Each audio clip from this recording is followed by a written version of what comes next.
కూటమి ప్రభుత్వంలో ఆత్మస్తుతి, పరనింద తప్ప మరేమీ లేదని అన్నారు మాజీ ఉప ముఖ్యమంత్రి పాముల పుష్ప శ్రీవాణి. ఏమీ లేదు అన్నది ప్రతి ఒక్కరూ కూడా గమనించినటువంటి అంశం. ఈరోజు ఈ రాష్ట్రంలో ఈ కూటమి ప్రభుత్వం వచ్చిన తర్వాత విద్యా వ్యవస్థ ఎంత దారుణంగా ఉంది అని అంటే, ఈరోజు నిన్న ప్రోగ్రామే ఎగ్జాంపుల్. ఎందుకనంటే, బడిని సెట్ వేసి, బడిలో ఒక క్లాస్ రూమ్ని సెట్ వేసి కార్యక్రమం చేసేటువంటి దుస్థితి ఈ ప్రభుత్వానికి వచ్చింది. ఎందుకు సెట్ వేయాల్సి వచ్చింది అని అంటే, ఈ ప్రభుత్వం వచ్చింది ఆత్మస్తుతి పరనింద. జగన్మోహన్ రెడ్డి గారు విద్యా వ్యవస్థను మొత్తం నాశనం చేశారని, గతంలో టీచర్లు ఇబ్బంది పెట్టేశారని, విద్యా వ్యవస్థ మొత్తం కూడా సమూలంగా నాశనం చేశారు గత ప్రభుత్వంలో అని చెప్పేసి చంద్రబాబు నాయుడు గారు, ముఖ్యమంత్రి గారు మాట్లాడడం జరిగింది. అలాగే లోకేష్ గారు కూడా మాట్లాడడం జరిగింది.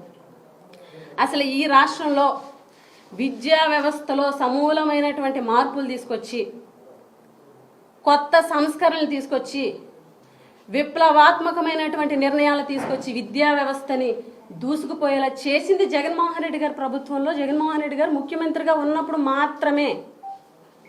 ఎందుకనంటే, ఫర్ ఎగ్జాంపుల్ చెప్తున్నాను, జగన్మోహన్ రెడ్డి గారు అమ్మఒడి అనేటువంటి పథకం తీసుకొచ్చారు. నాడు నేడు ద్వారాగా 45,000 స్కూళ్ళు నాడు నేడు ద్వారాగా దశల వారీగా టేకప్ చేశారు. మొదటి దశలో 15,000 స్కూల్ని టేకప్ చేసి కంప్లీట్ చేశారు. రెండవ దశలో 30,000 స్కూళ్ళు టేకప్ చేసి 40-50% కంప్లీట్ చేసి మిగిలినవి అండర్ ప్రాసెస్లో ఉన్నాయి. అలాగే అమ్మఒడి అనేటువంటి పథకం ద్వారాగా రాష్ట్రంలో ఉన్నటువంటి తల్లులకు 15,000 రూపాయలు ఇవ్వడం జరిగింది. అదేవిధంగా ఫీజు రియంబర్స్మెంట్ కానీ, వసతి దీవెన, విద్యా దీవెన, కూడినటువంటి మౌలిక వసతులు కానీ, ఇవన్నీ కూడా విద్యా వ్యవస్థలో మార్పులు తీసుకొచ్చింది జగన్మోహన్ రెడ్డి గారు. ఈరోజు ఈ ప్రభుత్వం వచ్చిన తర్వాత ఏం చేసింది, ఏం చేశారు అని చూస్తే, ఈ ప్రభుత్వంలో అమ్మఒడిని తల్లికి వందనం చేశారు.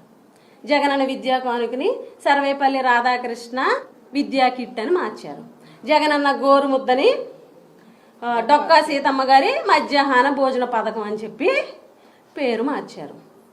పథకాలవే, ఆలోచనదే, విజన్ అదే, పేర్లు మాత్రమే మార్చారు. కానీ జగన్మోహన్ రెడ్డి గారి ప్రభుత్వంలో ఏవైతే పథకాలు పెట్టారో, ఏవైతే సంస్కరణ తెచ్చారో, ఏవైతే విధానాలు ఉన్నాయో, ఆ విధానాలను ఈరోజు యాజ్ ఇట్ ఈజ్గా అవే ఆలోచనతో, అదే విజన్ తోటి, అదే మంచి మనసుతోటి చేసేటువంటి పరిస్థితి ఈ ప్రభుత్వంలో లేదు. ఎందుకనంటే, ఫర్ ఎగ్జాంపుల్